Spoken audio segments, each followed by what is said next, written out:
여러분, 오늘 우리 뉴스와 창의력 16번째 수업이 아니고 뭐라고 했죠?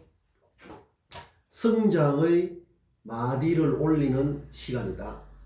그 16번째 수업이라는 16번째 마디가 올라가고 있다. 그리고 우리가 하는 공부는 시간이 지나면 그냥 모래성처럼 물거품처럼 무너지고 사라지는 게 아니라 두고 우리가 평생 우리 삶을 성장시키고 새로움을 발견하는 성장시키는 그런 힘, 에너지가 되는 그런 공부여야 지금 시대에 맞는 그게 바로 대학 공부를 통한 평생 교육이죠. 그런 의미, 우리 수업의 의미 자체도 새롭게 하는 것. 그게 새로움이라는 것은 어디 일상을 떠나서 어디 멀리 떨어진 이상을 하는 게 아니라 일상이 소중하기 때문에 공허하지 않도록, 뻔하지 않도록, 식상하지 않도록, 진부하지 않도록, 그저 그렇지 않도록 그 깊이를 더하고 넓이를 더하고 높이를 더하는, 그럼으로써 우리 일상이 훨씬 풍성해지고 그 모든 것의 출발점은 내 자신이죠. 그게 내 자신이 진부하면 그런 모든 목표라든가 추구하는 방향이 다 공허한 거예요. 자, 그런 걸 다시 새기면서 오늘 16번째 성장하는 그런 시간을 갖도록 하겠다. 지난주에는 나는 지금 동영상으로 여러분들을 4월 25일 날 만나고 있습니다. 4월 25일 저녁이다. 지난주에는 우리가 강의실에서 만나는 거. 지금은 동영상으로 만나고 지난주는 강의실에서 만나고, 중요한 것은 만나는 거죠. 만나는 거다. 함께 만나는 걸 뭐라고 했습니까? 인터뷰라고 했습니다. 인터뷰. 여러분들 이제 인터뷰의 개념을 피상적으로 알지 않도록 만나는 모든 것이 인터뷰예요. 내가 이 대나무를 만나면 나와 인터뷰어가 될 수가 있고, 대나무가 내한테 말을 걸 수도 있다. 실제로 사람처럼 말을 하는 건 아니지만 느낌이라는 거 있죠. 대나무와 얼마든지 교감을 할 수가 있는 거예요. 그 만나는 모든 것이 사람이든 사물이든 태양이든 별이든 달이든 꽃, 이 모든 것이, 이 망치, 모든 것이 만남의 대상이고, 내가 그걸 만나는 걸 어떤 차원에서 만나는 게 중요하지, 그 방식이 동영상이든 강의실이든 중요한 게 아니다. 모든 것은 퀄리티, 수준의 문제일 뿐이다. 그 지난주에 우리가 이제 중간고사를 쳤습니다. 많은 학생들이 이 자기 자신을 성장시키려 하는 그 의지와 노력을 잘 보여줬습니다. 너무너무 소중한 것이죠. 우리가 어떻게 보면 삶의 가치는 바로 그런 데 있는지 모릅니다. 그런 데 있는지 모르는 게 아니라 그런 데 있다고 나는 생각을 합니다. 향상하는 것, 성장하는 것. 내가 성장하는 경험을 하면 그걸 확대시키면 사회의 성장이 되는 거예요. 사회를 바꾸고 싶고 세상을 바꾸고 싶으면 광장에 나가서 외친다고 될 일이 아니에요. 내 자신이 성장하고 바뀌면 그게 곧 자연스럽게 저절로 사회의 성장과 변화로 연결될 수 있다 하는 그 중요한 어떤 그 바로미터라고 할까? 그런 걸 아주 철저하게 피상적이가 아니라 철저하게 되새김하고 내 걸로 만들고 일상에서 실천하고 하는 게 매우 좋다. 여러분들 여러분들이 그 답안 중간고사를 친 답안지를 내가 다 읽어봤습니다. 읽어볼 때 나 줄을 치면서 자를 대어서 줄을 칩니다. 자를 대어서 줄을 치고 중요한 부분, 좋은 생각이다, 이런 것들 기준을 가지고 자를 대어서 줄을 치는데, 그 또한 내가 동영상을 보고 그다음 강의실에서 만나보는 것처럼 거기 B4지 크기에 여러분들이 쓴 그 글은 글을 통해서 여러분을 만나는 거예요. 그 글에서 여러분의 모습을 매우 잘 알고 있습니다. 매우 잘 느낄 수가 있는 겁니다. 굉장히 중요하죠. 그래서 그 사람을 알려면 그 사람이 쓴 글을 보면 된다라는 말이 있을 정도로 이 글은 표현에 있어서 대단히 중요한 것이다. 언어의 어떤 그 표현인데 오히려 강의실에서는 여러분들 마스크 쓰고 있고 이러니까 누가 누군지도 사실 잘 모르죠. 그러나 글을 보면 이 사람이 자기 자신을 돌이켜보면서 성장하려고 얼마만큼 진지하게 노력하고 있다는 게 잘 나타나는데 그것을 잘 보여주려고 커뮤니케이션이 잘 되도록 인터뷰가 잘 되도록 하려면 형식과 내용이 형식은 뭐라고 했습니까? 형식은 맞춤법, 띄어쓰기, 문장부호 그 다음에 내용은 어떤 새로움 그 두 가지가 굉장히 중요한 요소인데 그 내용을 파악하려고 하면 여러분들 지금 노트에 쓰든 이 컴퓨터에 쓰든 아이패드에 쓰든 어떤 식으로든 뭔가를 이렇게 써야 될 일이 굉장히 많다. 써야 되면은 쓰는 거는 뭐죠? 글씨인데 이 글씨가 아직 좀 서툰다기보다는 좀 무성의한 그런 경우가 많다. 여러분들 요 수업을 계기로 나의 목소리가 사람마다 목소리가 다 개성이 있죠? 근데 목소리 자체가 알아들을 수 없다면 소통, 공감, 커뮤니케이션 자체가 안 되는 거죠.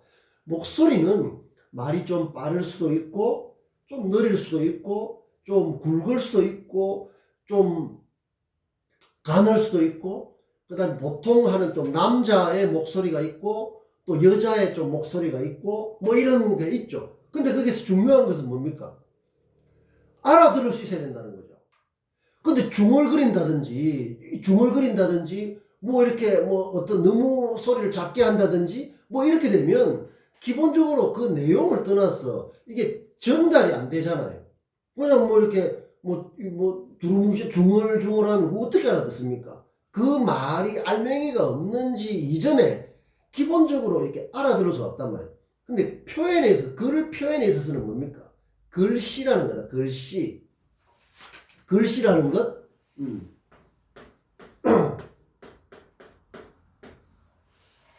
글씨를 잘 쓰라는 게 아니에요. 그러나 상대방이 그 글씨를 못 알아볼 정도라면 문제가 있는 것이다. 여러분들 그 컴퓨터에 보면 한글 프로그램 같은 데 보면 그 글꼴이 굉장히 많습니다. 글꼴.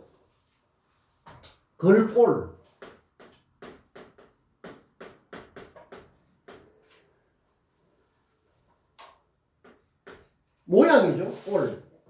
꼴 좋다. 꼴 사납다. 꼴값 하네. 꼴 이렇게 하지만 꼴 나쁜 뜻은 아니죠. 꼴은 모양이라는 뜻이 모습. 이것을 폰트. 글자 꼴.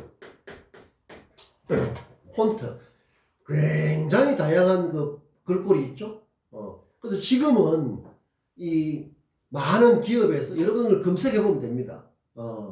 그 글씨체 이렇게 그 다운로드 받아가지고 할 수 있는 게 안중근체도 있어요. 안중근 의사가 쓴 그 안중근체 이거 다 무료로 그 다운받을 수 있도록 되어 있는 경우가 굉장히 많습니다. 여러분들 이제 이 글씨 자기의 글꼴을 아주 아름답게 하고 이런 거보다는 또박또박 상대방한테 이게 리얼인지 이게 뭡니까? 리얼입니까? 뭡니까? 자기 이름도 심지어 보면 막 날려 써가지고 출석부 보고 학번 봐야 이 뜻이고요. 이래 되면 문제가 있는 거죠.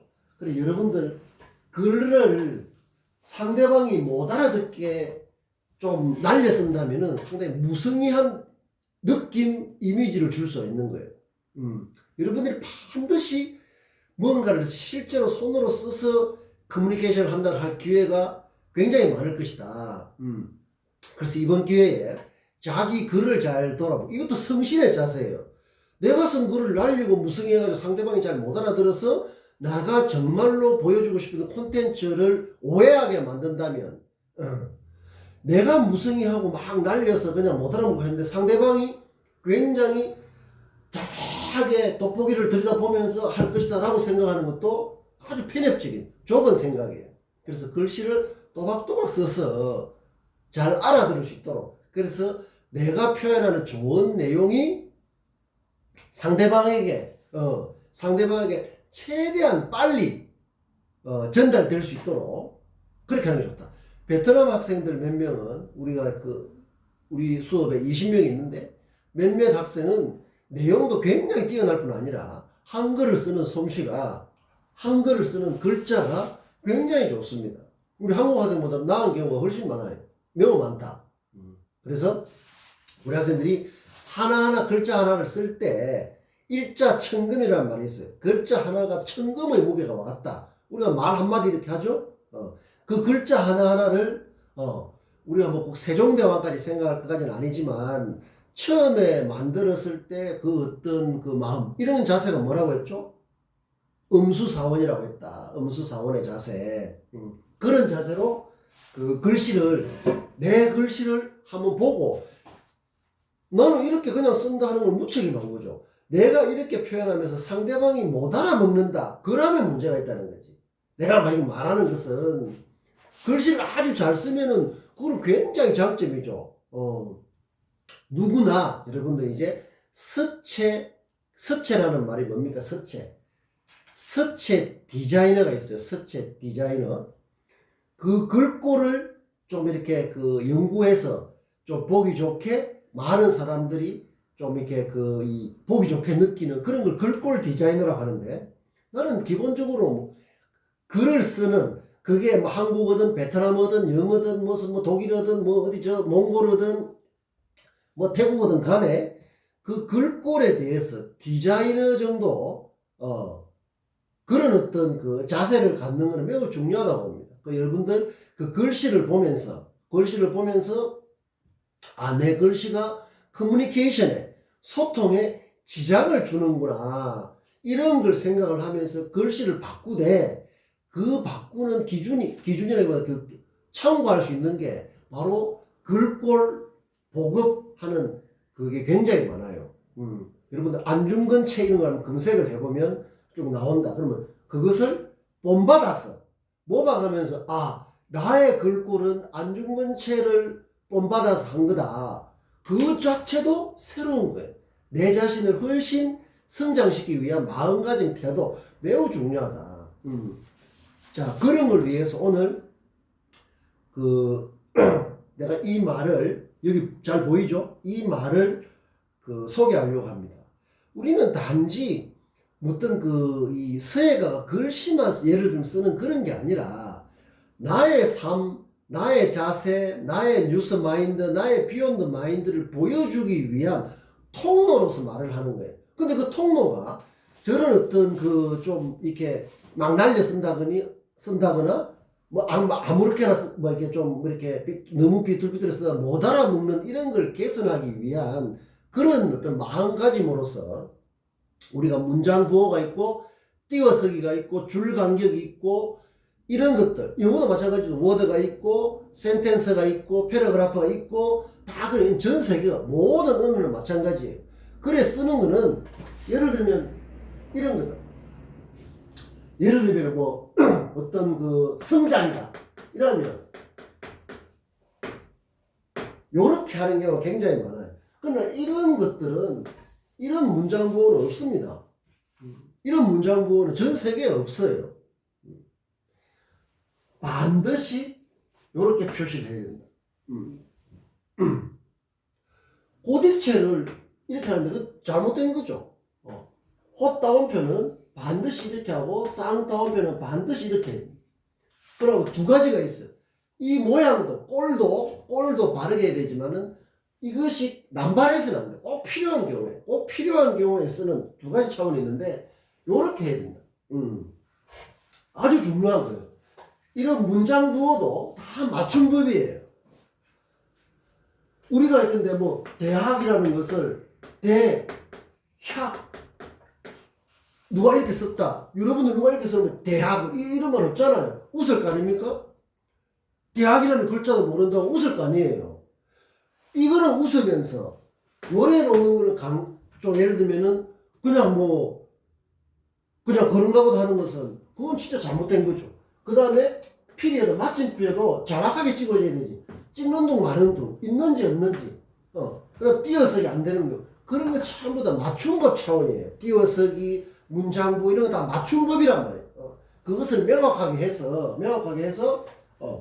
그거 역시 한글도 모르는 수준이에요. 그렇게 하면 안 된다. 이제 그런 것도 돌아보고 그 다음에 그 전반적인 내용 관련하거나 이런 리뷰는 내가 수일 내에 우리 공지사항에 올려놓기 때문에 잘 참고를 해서 기말고사 때는 여러모로 훨씬 완성도가 높아지도록 그래 하는 게 중요하다.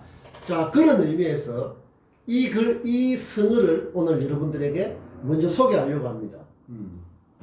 여기 이쪽 필, 두, 생화. 여러분들 지금 우리가 이제 4월 봄 가을 되면 이제 꽃이 많이 피죠. 지금 보면은 주변에만 봐도 전달래부터 해서 꽃이 굉장히 핀단 말이에요. 그 꽃이 필 때 그 꽃만 보는 것은 피상적이다. 항상 사물의 양면성을 넣으면서 다면성을 볼 줄 아는 게 새로움을 위한 자세이기도 하지만 그런 데서 이제 새로운 창의가 나오는 거죠. 단순하게 봐서는 안 된다는 거예요. 그 꽃만 봐서는 안 되고 꽃이 피기까지 그 뿌리에서부터 여러분들 지금 북돋우는 뿌리에서부터 그 쭉 나오는 그 자세 그것을 보는 뭐라서 어떤 거라고 했습니까? 음수사원이죠. 음수사원의 자세.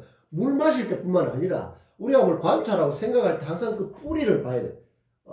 좋은 현상이든 나쁜 현상이든 그 뿌리를 볼 줄 아는 게 굉장히 중요하다. 음수사원의 자세. 꽃은 뭡니까? 열매도 마찬가지지만은 여러분 아스팔트에 보면 그 틈 사이에도 그 꽃이 나오고 지금 노랗게 피는 건 뭐죠? 그거 전부 다 뭡니까? 그 식물 또한 동물 닭이 달걀을 낳는 거 전부 다 꽃을 피우는 거 열매를 맺는 거 식물 열매를 모든 것들은 그 동식물이 사람도 포함 동식물이 자기 자신을 표현하는 거예요. 드러내는 거라면 표현한다는 것은 드러내는 거예요. 드러내는 거. 그래서 꽃이라 하는 것은 우리가 꽃을 보고 싫어하는 사람이 어디 있습니까? 진짜 예쁘다 아름답다 정말 그런 어떤 느낌을 가지죠. 그런데 사람이 표현하는 것은 뭔가 하면은 대부분이 말과 글입니다. 우리의 행동도 말과 글이에요. 행동으로 표현하는 거, 말로 표현하는 거, 글로 표현하는 거 전부 다 우리 자신을 드러내는 것. 그래서 표정 하나, 말 한마디, 글자 하나하나에 대해서 그게 나의 사람됨을 표현한다는 그 마음가짐, 정서, 태도, 느낌 굉장히 중요해요. 그런 것들을 봤을 때 우리를 지키는 내가 7가지 지난주에 나눠줬죠. 감금옥장, 호리천리 또 뭡니까? 쭉 마지막에 이제 음수사원이 있고 은근지원 이렇게 7가지 있죠. 그런 것들이 내 자신을 다 비추는 어떤 그런 어떤 거울 역할을 해야 돼. 내가 감금옥장 차원에서 공부를 하고 있나? 안 그러면은 검색하면 다 나오는 그런 지엽적이고 단편적인 걸 하고 있나? 돌아보는 다 그거 내가 은근지원에서 글을 표현하고 말과 글을 표현하고 있나? 안 그러면은 구름 잡는 먼 막연하고 두루뭉술한 말과 글을 표현하고 있는 그런 기준이 있으면 그게 굉장히 도움이 되거든. 호리천리 자세도 마찬가지예요. 한 방에 뭘 하고 하는 건 없단 말이에요. 그거 한번 해보시면 여러분들 하나하나 인내심을 가지고 차곡차곡 1cm가 모여서 100cm가 되고 100cm가 모여서 1kg가 되고 1g이 모여서 1kg가 되고 그 정직한 모습을 벗어날 수가 없고 바로 그런 자세가 나의 성품을 형성하기 때문에 그것을 완전히 내 체주라 피와 살이 되도록 나의 핏줄 속에서는 적혈구, 백혈구, 헤모글로빈 같은 것만 있는 게 아니라 새로움의 어떤 그런 것들도 같이 돌고 있다. 감금옥장의 어떤 DNA가 돌고 있다. DNA라는 것도 염색체라고 하는 것도 굉장히 좁아하면은 의학적이고 생물학적인 그런 거지만은 그 DNA라는 것은 내 몸을 구성하는 어떤 가장 어떤 그 근본적인 요소라고 봤을 때 새로움을 추구하는 어떤 그런 자세 또한 나의 DNA로 만들어 나가야 되는 거예요. 생활 필두 생활하는 말을 그런 차원에서 강도목장 차원에서 알아놓으면 도움이 되는 게 뭔가면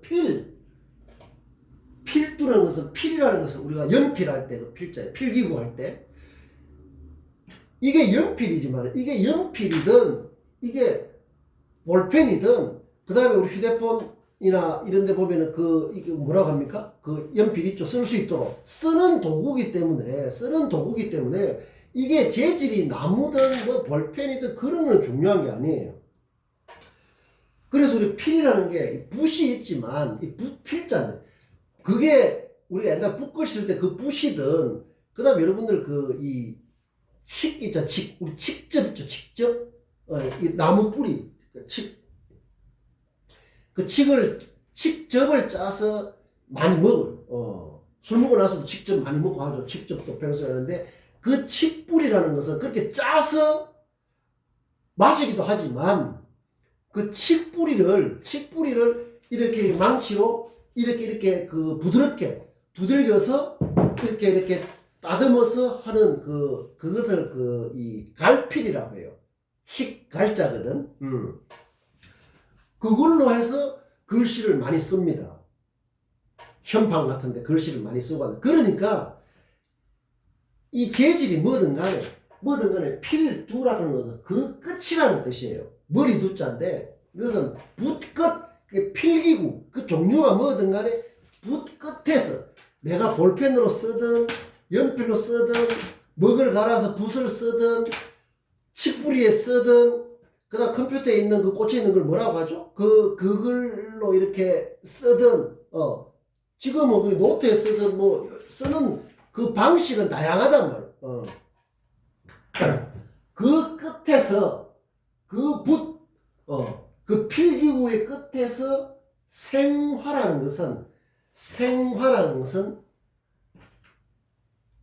나다 이런 뜻이 나다. 생은 난다 이런 뜻이 나다. 난다. 화는 꽃이다.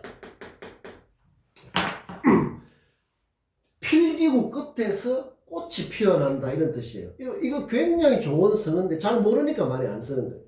자, 이것을 알고 모르고는 호리칠립니다. 나의 마음가짐, 글씨를 쓸 때 태도에 큰 영향을 미칠 수 있어요. 이 붓 끝에서 이 붓이죠. 볼펜 볼에 나오는 이 끝에 있는 별이 있는 여기서 이게 필두라. 필두. 이 연필 끝이 필두예요. 아이패드에 쓰지 않습니까? 그러고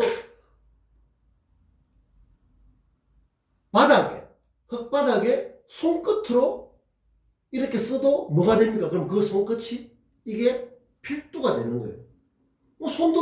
손가락도 얼마든지 붓이 되는 거예요. 거기에서 꽃이 피어난단 말이에요. 꽃이 피어나는데 아무렇게나 피어나면 그걸 누가 꽃이라고 하겠습니까?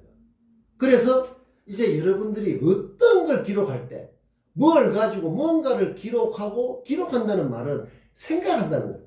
생각하고 기록하는 게 말로도 나타낼 수 있고 글로도 나타낼 수 있는 거예요. 표정으로 나타낼 수 있고 할 때 항상 거기서 꽃이 피어나도록 해야 된다. 이런 자세를 갖고 있으면 매우 좋습니다. 그래서 필두생화의 자세를 반드시 가지자. 요런 자세가 되면 내가 달라질 수가 있습니다. 그러면은 안중근체를 나의 어떤 글꼴로 모델로 삼아야지. 안중근체를 봤는데 괜찮은 것 같아요. 여러분들도 나는 왜 이렇게 이 육필이라고 하거든. 육필. 직접 손글씨를 한자라고 육필이라고 해요. 글씨가 왜 이렇게 좀 그럴까? 여러분들 실제로 자기 이름을 써야 될 게 많습니다. 뭐 신청하거나 뭐 할 때도 이름이 이렇게 뿌리면 이게 무슨 자인지 모르는 경우가 많아요. 또박또박 쓰되 거기서 가급적이면 지금은 그게 굉장히 많다. 그런데 이제 검색을 하면 글꼴을 마음대로 무료로 활용할 수, 그러면 보고 배우면 내 글씨체가 나는 원래 이렇다. 그런 게 어디 있습니까? 스티브 잡스가 글꼴에 대해서 굉장히 관심이 많았다고 하는데, 나도 그렇지만 그것은 그만한 이유가 있을 겁니다. 뭔가를 표현하는 핵심이 글이거든. 글로서 뭔가 이렇게 하는 경우가 많다. 그 글이 이제 말로서 할 수 있지만은, 그래서 여러분들 필두생활의 자세로 내가 쓰고 모든 것이 꽃을 피워야지 쓰레기를 피워서는 안 된단 말이야. 그런 자세. 꽃 한 송이를 보면서, 그 꽃을 보면서 이제 필두생활이라는 말을 알고 모르고는 차이가 나는 거죠. 지금 한 장면의 진달래를 보면서 아 예쁘다 누구나 할 수 있는 말이죠. 저 진달래가 저 꽃을 피우기 위해서 진짜 땅에서부터 자기 자신을 북돋우고 성장시키는 그런 걸로 저렇게 이제 보는 건데, 우리가 그냥 그 과실만 이렇게 이게 뭐 좀 교묘하게 따먹고 이렇게 하면 안 된단 말이에요. 그거 보면서 나는 표현의 꽃을 피우겠다. 필두생활이라고 하는 것은 표현의 꽃을 피운다 이런 뜻으로 우리가 이해할 수가 있는 거죠. 그래서 여러분들 이제 말과 글을 할 때 생각, 그 다음에 생각이 말과 글로 나타낼 때 생화, 필두생화의 자세를 가지자. 자, 그런 의미에서 필두생화. 단지 그는 글씨만의 문제가 아니에요. 글씨만의 문제가 아니고 나의 생각과 태도가 드러나는 표현되는 그 모습에 관한 거기 때문에 굉장히 중요한 거죠. 아시겠죠? 자, 필두생화 반드시 기억하면 좋겠다. 자, 그리고 중간고사 리뷰는 내가 공지사에 올릴 테니까 참고해서 해서 지나면 끝이 아니라 봐도 그래도 복기라는 게 있죠. 다시 나와본다. 그러면서 발전하기 위해서 그렇게 하는 거거든요. 여러분들 이런 거는 잘 되고 이런 건 부족하고 이런 것들을 내가 좀 이렇게 정리를 해줄 테니까 여러분들 보고 항상 좀 나아가야 된다. 항상 향상심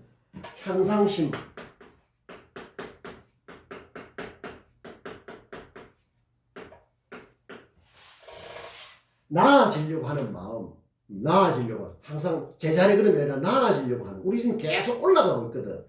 힘들게 자꾸 올라가야 돼. 자꾸 올라가야 시야가 넓어져. 넓어진다.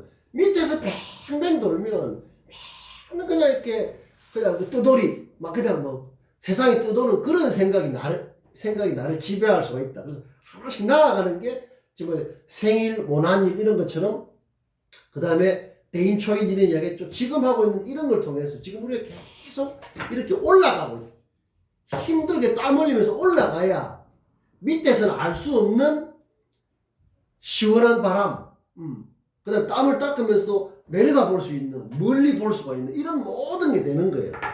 그래서 반드시 힘들게 올라가야 되는데 제대로 올라가야 된다. 엉뚱하게 올라가서는 안 되고 강금목장 차원에서 올라가야 된다. 향상심, 늘 나아지려고 하는 마음, 그 가진 이런 강금목장 차원에서 별이 고갱이 항상 생각을 해야 된다. 내가 하는 지금 이런 게 별이 고갱이 차원이냐는 거. 우리 수업에 주는 별이 고갱이 이야기예요. 지엽적인 이런 것들은 별이 고갱이 뭐냐면 저절로 되거든. 저절로 자연스럽게 이런 거예요. 자연이라는 말.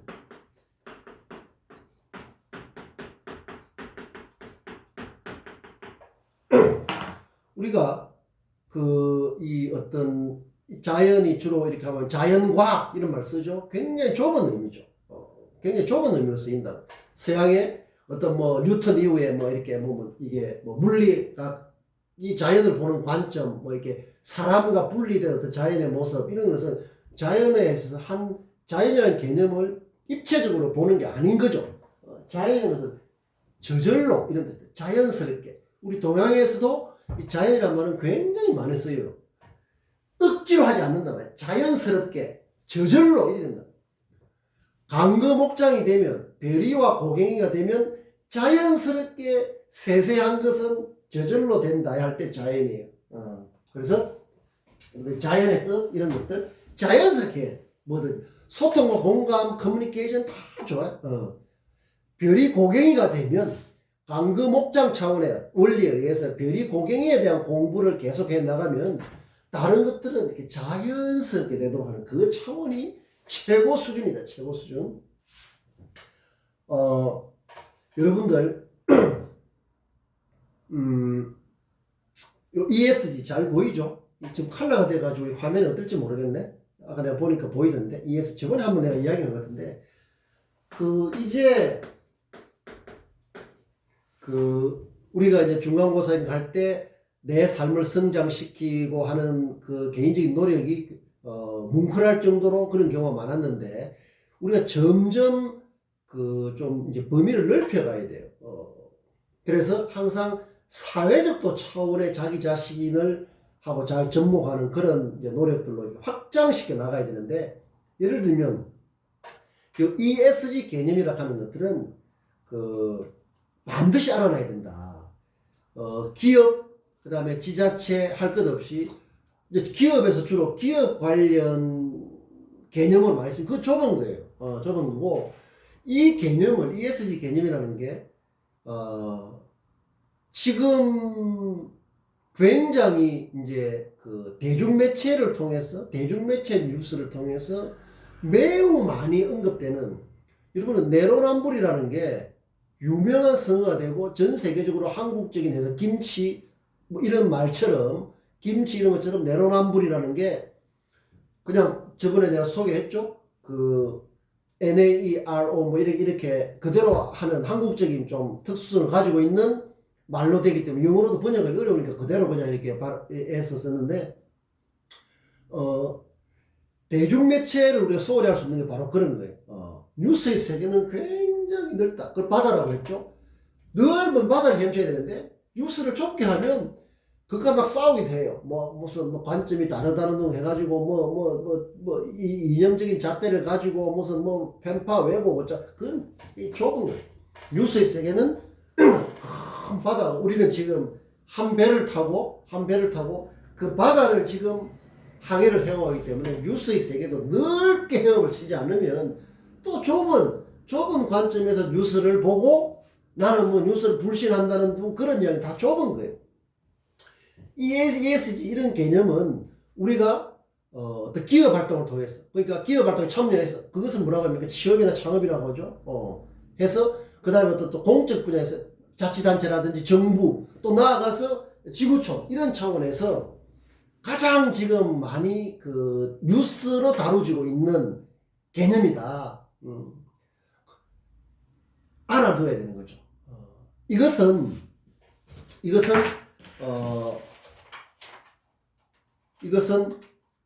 틀림없이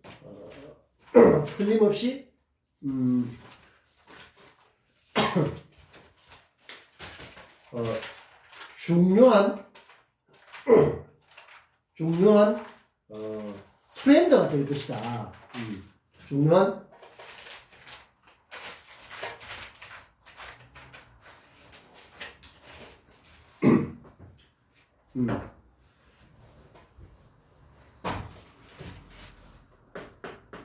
트렌드가 뭡니까? 트렌드?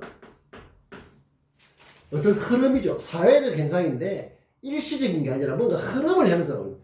그 흐름 중에서 큰 흐름을 뭐라고 하는가면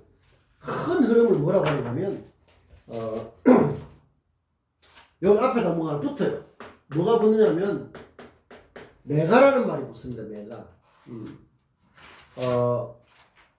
그러니까 메가 트렌드가 되는 거죠. 메가 트렌드.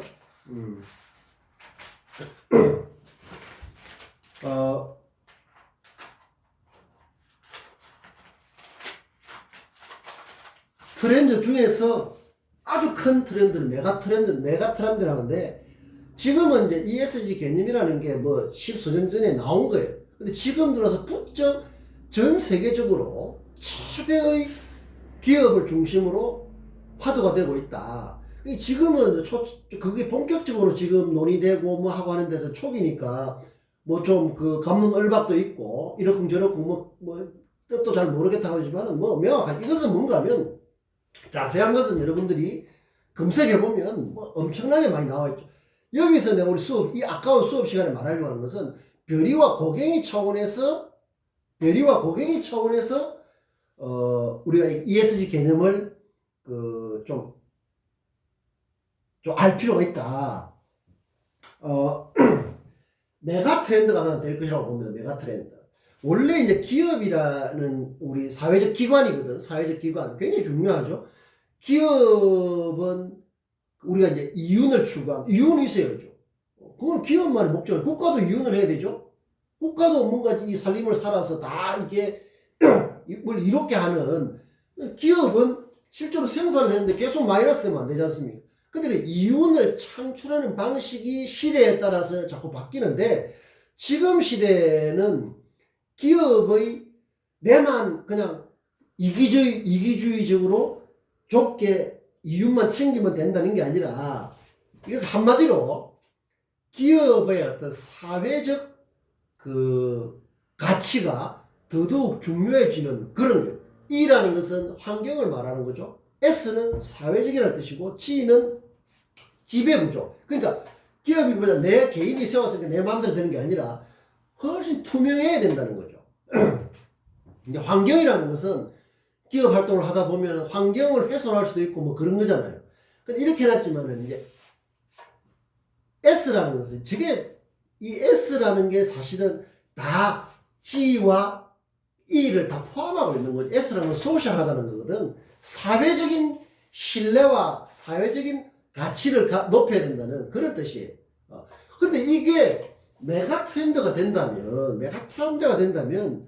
나의 일상을 새롭게 하고 나의 일상이 공허하지 않도록 하기 위해서 이런 데 대해서 내 생각이 일상이 다 있으면 좋은 거죠. 그러니까 나의 생각이라는 게 나의 생각, 왜냐면 내도 내 삶의 경영자잖아요. 내 삶의 CEO거든. CEO들. 내 삶을 경영하는 거잖아요. 그렇게 하려면은 이 삶이 좀 더 사회적으로 확대돼서 지금 사회적으로 가장 핫한 개념인 ESG 같은 데도 자연스럽게 확대돼야 되는데, 요 사회적 가치를 높인다는 것은 이게 뭐냐? 이게 메가 트렌드, 아주 거대한 흐름이, 중요한 흐름이, 틀림없이 될 것인데, 이게 갖고 있는 게 뭐냐 하면, 나는 이 개념이 우리의 수업과 연결해 봤을 때는 이제 기업의 개념이 내가 저번에 한번 이야기했죠? 좁은 의미로는 이런 어떤 여러 어떤 요의 이제 기업이 있는 거죠. 그러나 그 기업의 의미를 한번 넓게 생각하고 이 기자 이것은 발도둑해서 멀리 본다는 내가 뜻을 한번 이야기한 거 있는 것 같은데 이게 원래 이렇게 돼야 되는 거죠. 기업, 기획 이런 게 다 같은 말이거든. 그 기자를 쓰거든. 멀리 내다보는 거예요. 그 말은 무슨 말입니까? 기업의 어떤 개념이 확장되는 게 사회의 발전이에요. 그걸 지금 계속 하고 있습니다. 생일과 모난일 이래 했을 때 그 개념이 생일의 개념이 확대되는 거잖아요. 확대되면 뭐가 더 넓게 보이고 깊게 보이고 높게 보이는 거거든. 그렇게 될 때 커뮤니케이션 수준이라든지 모든 것이 강도목장 차원에서 저절로 올라간다. 그래서 이게 ESG 기능이라는 것은 나는 우리가 개별적으로 좁은 의미의 기업이 비로소 지금 시대적인 환경하고 맞물려 가지고 대의 차원으로 나아간다고 나는 생각을 합니다. ES 개념을 보는 관점이 뭔가 하면은 나는 대의 차원으로 나아가는 거예요. 지금까지 기업이 좀 소의 차원에 기업이 이윤을 내고 하고 하는 그 이윤을 내는 방식이 좀 소의 차원이었다 하면은 이제 사회적 차원으로 확장, 넓어지고 깊어지고 높아진다. 그런 대의 차원으로 나아간다는 거기 때문에 우리가 뉴스와 창의적 공부를 통해서 소인에서 대인으로 프레임을 전환하는 퀀텀 점프를 하는 질적 도약을 하는 이런 노력과 연습과 훈련 이런 걸 해서 성장을 한다면 이런 ESG 개념 같은 것도 어떻게 됩니까? 자연스럽게 되는 거죠. 자연스럽게 나의 삶하고 연결할 수가 있다. 자, ESG와 관련해가지고, ESG 개념은 기업의 생존 문제다. 그 다음에, 요런 어떤 우리가 이제 뉴스를 통해서 많이 봐야 되는 거예요. 그래서, 최태원 SK자 ESG 개념은 기업의 생존 문제다. 기업의 살 길은 사회적 가치 그뿐은 아니지만, 그다음 중요한 뜻이죠. 그 다음에, ESG 비호자, 열공하는 CEO들, 투자의 핵심 원칙은 ESG다. 이 CEO라는 것은 내가 내 삶의 CEO이기 때문에 이제 내가 가지고 있는 생각이나 이런 것들도 사회적 가치가 높일 수 있도록 노력하는 것도 여기에 다 맞는 거예요. 그 다음에 이분은 이제 그 기업의 새로운 가치가 다양성과 포용성. 이게 이제 원래 중요한데 이전에는 조금 소홀히 합니다. 지금은 굉장히 강조되고 있는. 그 다음에 카카오도 이제는 ESG 경쟁이다. 이렇게 해서 ESG 위원회도 만들고 그래서 요 카카오 위원장이 뭐 이렇게 ESG 경쟁을 강화한다. 뭐 그다음에 뭐 우리가 이제 환경보호 뭐 이런 그랬는데 기존에 뭐 이렇게 그 기업이 사회적인 뭐 기여를 하고 이런 거하고는 훨씬 이 개념이 좀 더 그 뭐랄까 좀 깊어진 차원이 있죠. 그다음에 배달의 민족을 하는 우아 형제들도 그다음에 네이버 이런 것들 전부 다 이런 거죠.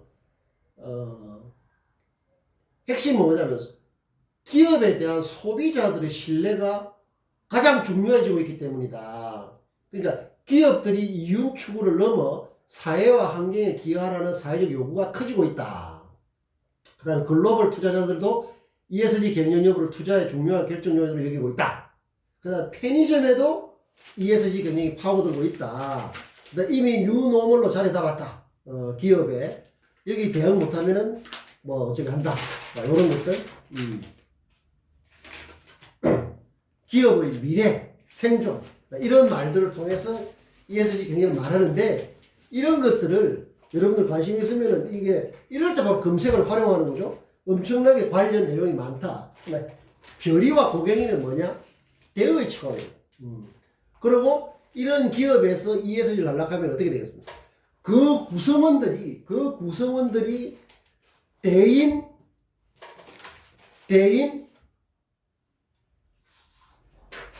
많아야 됩니까? 소인이 많아야 됩니까? 결국에는 이거의 문제. 나의 일상을 깊게 만드는 대인이냐 초인이냐 아니면 소인이냐 이 문제예요. 이 별이 고갱이 강금옥장에 대한 인식이 분명히 돼요. 내가 대의 차원을 추구하는 게 나의 일상이 된다면 그 일상은 굉장히 수준 높은 일상이죠. 일상도 천차만별이에요. 77억 지구촌에 77억 인구가 77억 개의 일상이 있는 거예요. 대의 차원이냐 소의 차원이냐. 초인이라고 내가 지금 강의실에 소개를 했는데 초인은 대인의 일종이에요. 평균적인 떠돌이 그냥 평균적인 이걸 통념력 그것을 넘어서는 비욘드 하는 그 차원이 대의 차원이다. 대인 소인 초인이 뭐 날 때부터 정해진 게 아니라 어떤 차원을 추구하느냐에 따라서 만들어진다면 나의 사람됨이 여러분들 소인 작은 나는 작고 좁고 뭐 그런 사람이다 되고 싶다라고 생각하는 사람 있습니까? 그건 자기 자신을 망가뜨리는 거잖아요. 다 대의 차원을 추구하죠. 그럼 구체적으로 어떻게 하느냐 말이에요. 지금 우리 공부가 바로 그걸 하고 있는 것이다. 이 아까 내가 메가 트렌드라고 소개를 했는데 이 메가 트렌드라고 하는 그 개념을 만든 사람이 나이스 비트라는 그 미래학자가 있었어요. 세계적으로 유명한 사람이죠. 나이스 비트. 며칠 전에 죽었습니다. 92세로. 메가 트렌드.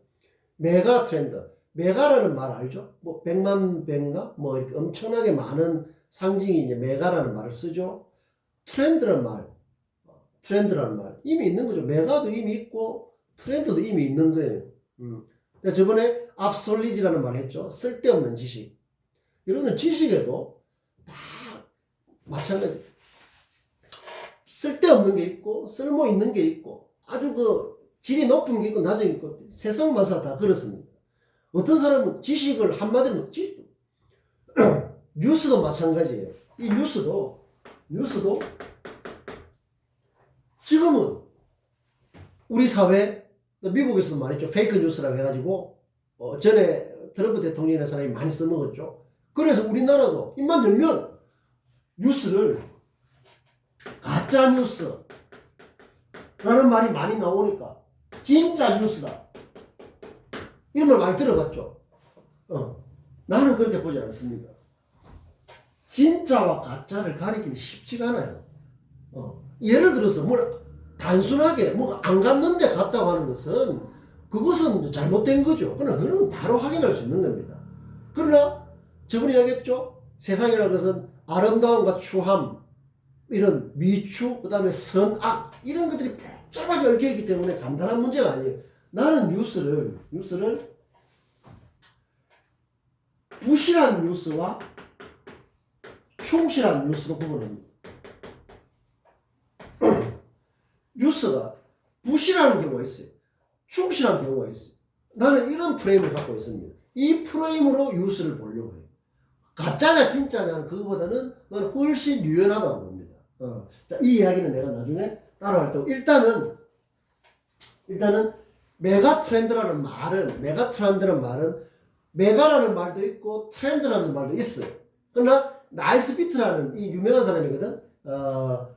이 굉장히 뉴스를 많이 해줘요. 옛날에는 이 사람이 이제 90세로 죽었으니까 이 사람이 한참 활동할 때는 신문, 종이신문, 뉴스페이퍼가 메이저 매체, 주요 그거에서 어마어마하게 그 분석을 많이 했는데 지금은 뉴스를 공급하는 통로가 달라졌을 뿐이에요. 근데 그게 뉴스페이퍼에서 페이퍼는 빼버려도 뉴스는 여전히 중요합니다. 뉴스라는 것은. 단지 그 뉴스가 생산되고 유통되는 경로가 매우 다양해졌다는 거지.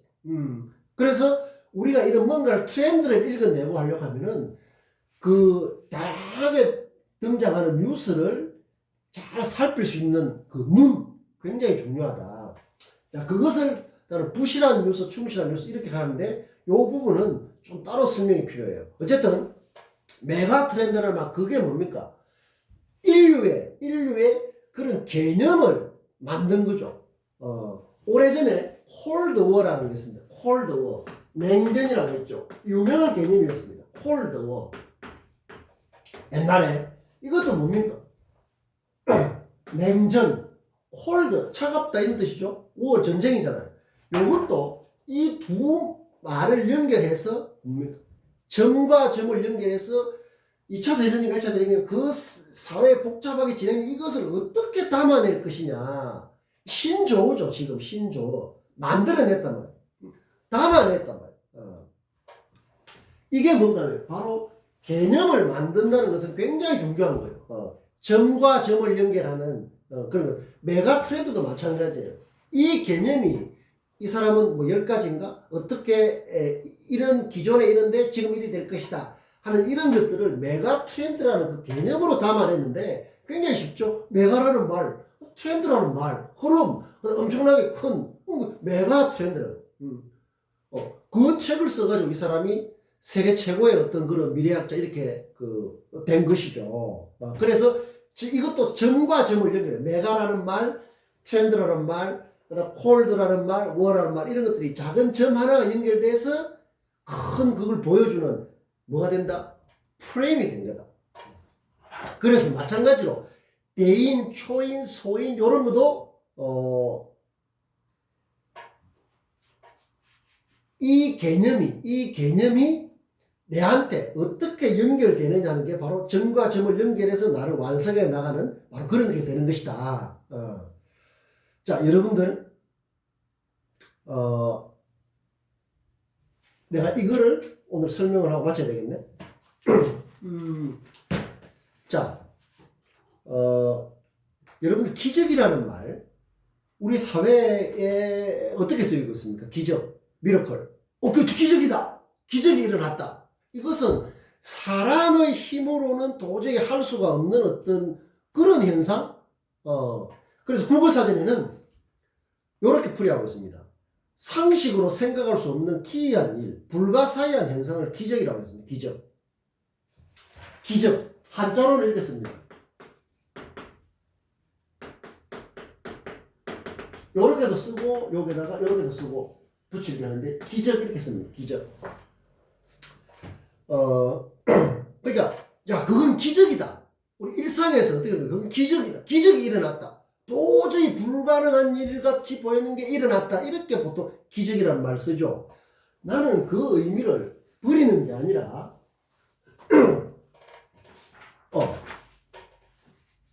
요렇게 씁니다. 기적. 요 기자에 오른쪽에 있는 한자 있죠. 왜냐하면 한글만 써놓으면 이 기적이 그냥 국어사전에 나온 아까 말한 상식적으로 이해할 수가 없는, 일상적으로 이해할 수가 없는 그 전지전능한 어떤 신이 만드는 어떤 불가사의한 일?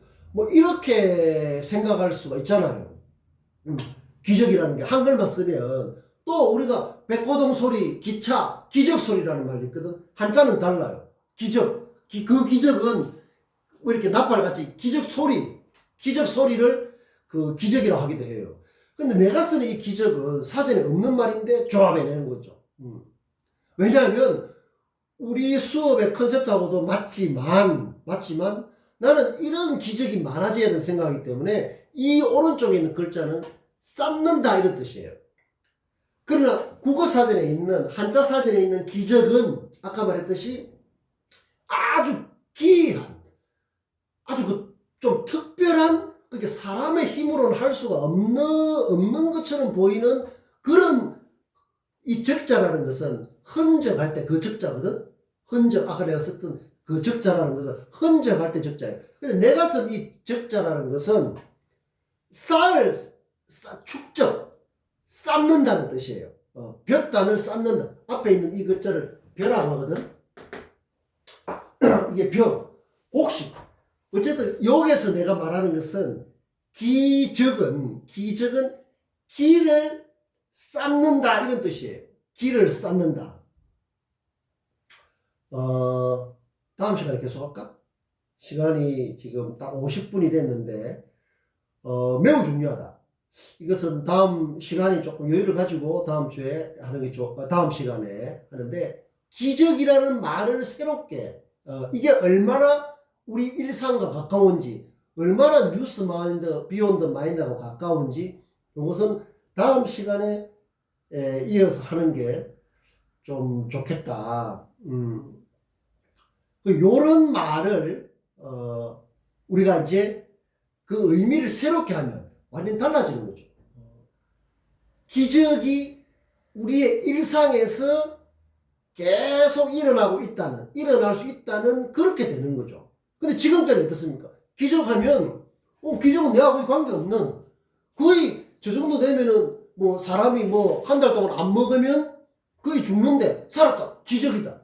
그게 아주 예외적이고 극단적인 어떤 그런 신이 아니면 저기 불가능하다. 뭐 어떤 국어사전에 그렇게 되어 있잖아요. 그것을 다음 시간에 한번 비욘드 해보겠습니다. 그래 되면 이 기적이라는 말이 얼마만큼 나의 일상에 가까운지를 알 수가 있다. 그만큼 현실이 늘어나는 거죠. 이거와 호기심의 관계에 대해서 내가 다음 시간에 이야기를 하고, 오늘은 여기까지 하겠습니다. 여러분들 잘 되새김해서 이런 것들이 뭐다? 전부 다 대인도 먹고 살아야 돼.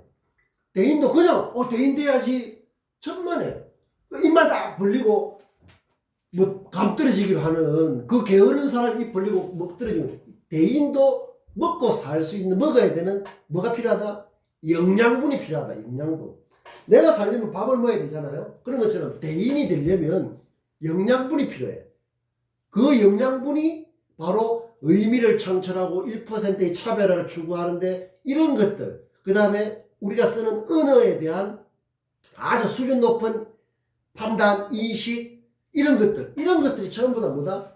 대인의 밥이라, 밥, 영양분.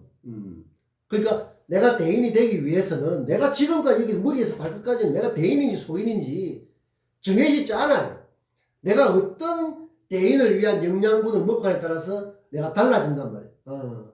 요게 베리 고경이 강금옥장 차원이 요렇게 되면, 아까 말했던 ESG라든가 이런 것들은 점점 내 시야가 넓어지고 내가 높이 올라가서 보면 다 내려다 보여요. 근데 그런 근본적인 베리 고경의 차원의 공부를 안 해놓으면 이런 것들이 다 파편적이에요. 잡다해진다고. 이것도 외워야 되고 저것도 외워야 되고. 그래가지고는 방향도 없고 길도 없고 헤매다 그냥 아무것도 안 되는 거예요. 자, 그런 이야기 다음 시간에 이어서 이 기적에 대해서 좀 더 세부적으로 내가 어떻게 생각하는지, 내가 어떻게 비혼도 하려고 내가 발버둥치고 노력하는지, 그래서 여러분들하고 이렇게 커뮤니케이션 하려고 하는지를 여러분들이 잘 귀담아 듣고 해서 해야 수준이 올라가는. 그게 뭐다? 수준이 올라가는 게 바로 성장이다. 자, 오늘 여기까지 하고 다음 시간에 이어서 이 부분은 계속 하도록 하겠습니다.